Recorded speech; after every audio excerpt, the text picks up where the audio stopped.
नमस्कार दोस्तों, welcome back. आप देख रहे हैं कॉफी विद सुमित जैन।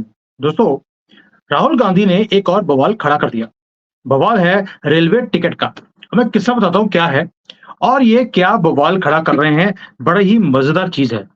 चक्कर क्या था कि एक आदमी है, कांग्रेसी।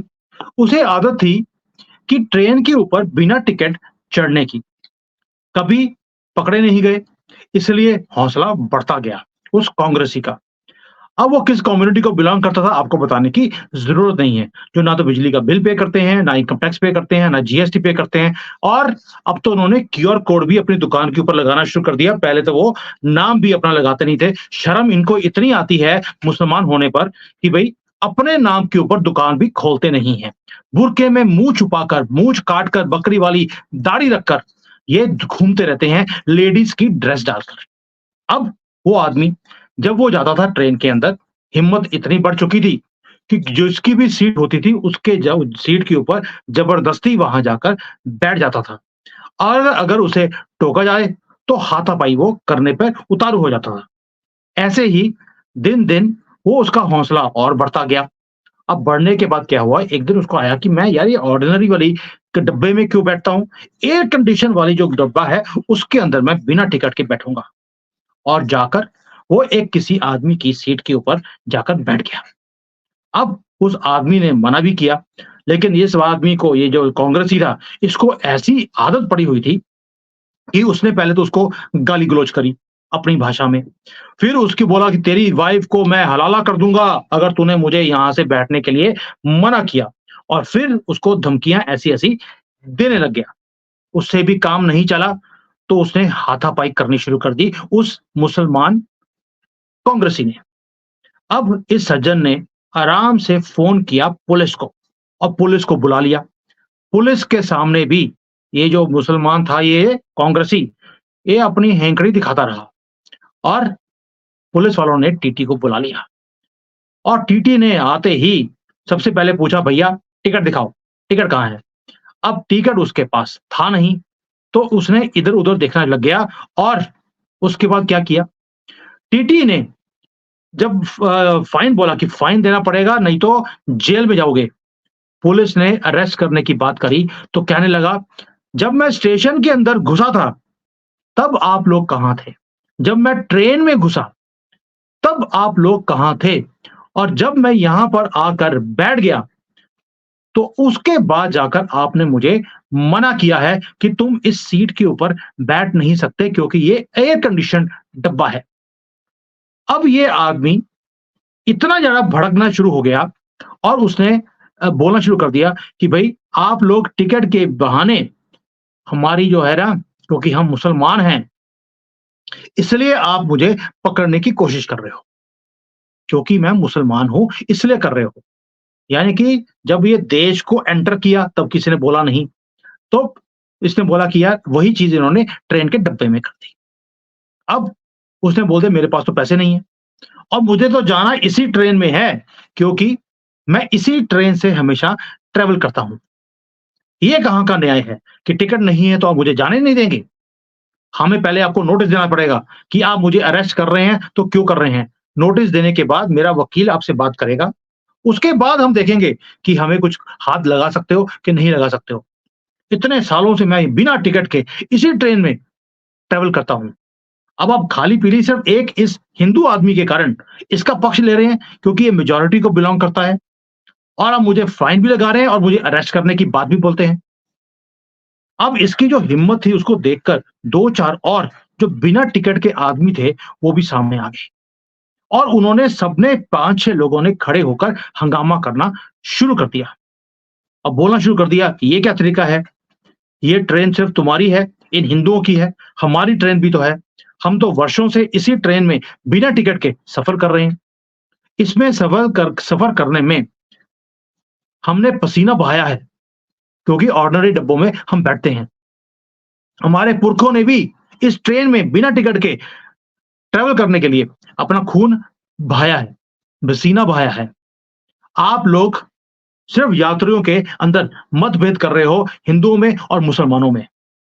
अगर सीट सीट देनी है तो सबको देनी पड़ेगी।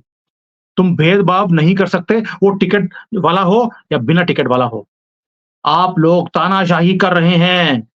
और ये लोग सारे जो 4-5 थे, ये झगड़ा करने लग गए और उन्होंने बोलना शुरू कर दिया, अगर इस आदमी ने अपनी आवाज़ नहीं उठाई होती, तो आप अपनी तानाशाही हमारे ऊपर, हम गरीबों पे आप थोपना शुरू कर देते।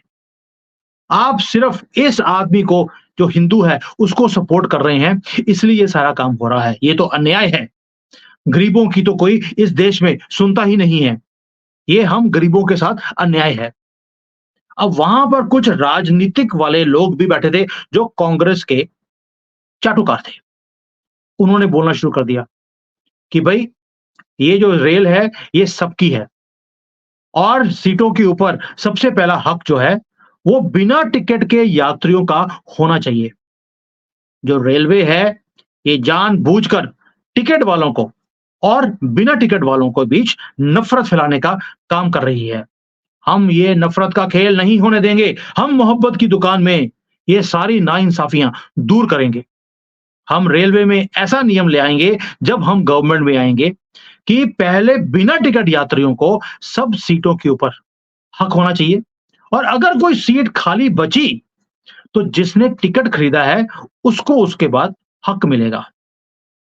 अब टीटी और पुलिस को यह समझ नहीं आ रहा था कि बिना टिकट वाले यात्री को फाइन और अरेस्ट करने की ज़रूरत है या नहीं है, कहीं उन्होंने कुछ गलती तो नहीं कर दी?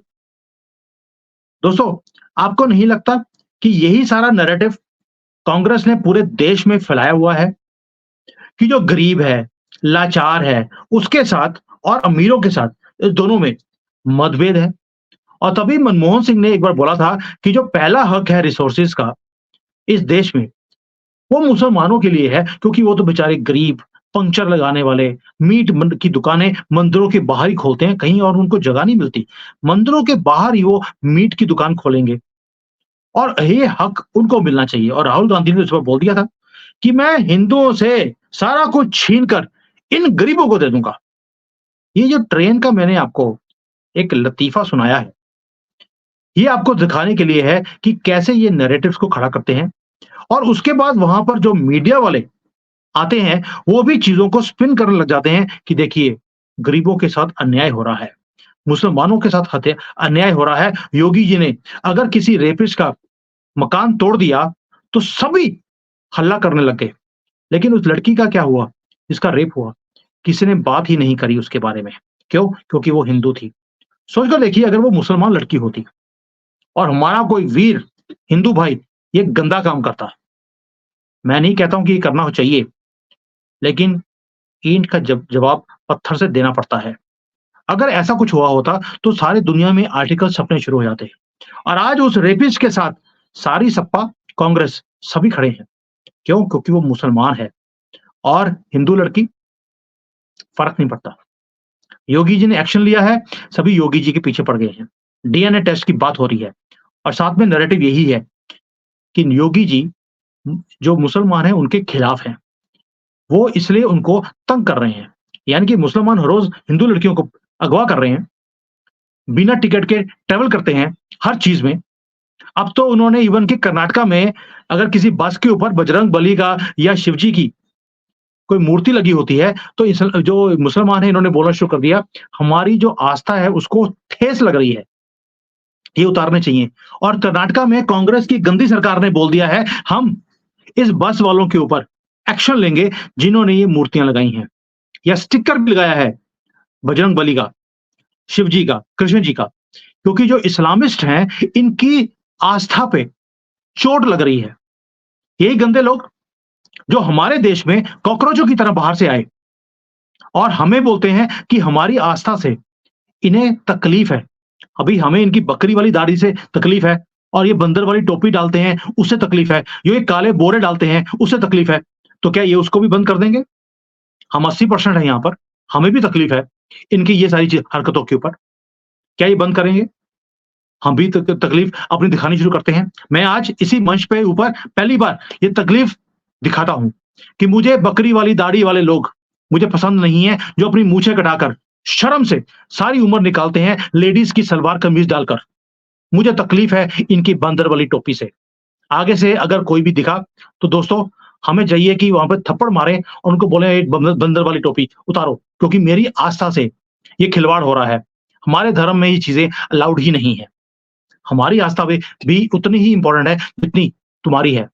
और कांग्रेसियों, ये पहला ऐलान है आज अपने मंच से कर रहा हूँ मैं। आज के बाद तुम्हारे ये कॉकरोचों को मैं छोड़ने वाला नहीं हूँ।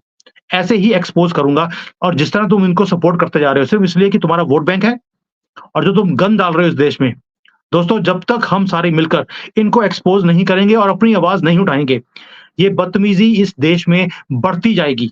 हमारी लड़कियाँ, बहनें ये हर रोज़ अगवा होंगी और सपोर्ट हमें कोई नहीं करेगा, ना मीडिया करेगा, ना पॉलिटिशियन करेगा। हमें अपनी सपोर्ट खुद करनी पड़ेगी। हम कब तक ये सहन करते रहेंगे, मोदी जी की तरफ देखते रहेंगे। ना मोदी जी देखेंगे, ना कोई और देखेगा। इनको तो पूरा इकोसिस्टम इनकी सपोर्ट में खड़ा है, मुसलमानों की। आपकी सपोर्ट में कौन है? कोई भी नहीं। और इसलिए आपको इकट्ठे होकर अब सपोर्ट खड़ी करनी पड़ेगी। वरना आज उन्होंने हमारे जो स्टिकर्स हैं देवी-देवताओं के, उसके ऊपर ऐतराज़ किया है। कल को हमारे इस देश में रहने पर भी ये ऐतराज़ करने लग जाएँगे, जैसे यूके में करना शुरू कर दिया। अब मर्ज़ी आपकी है, जगाने का काम मेरा था, मैंने कर दिया। थैंक यू, जय हिंद, वंदे मातरम।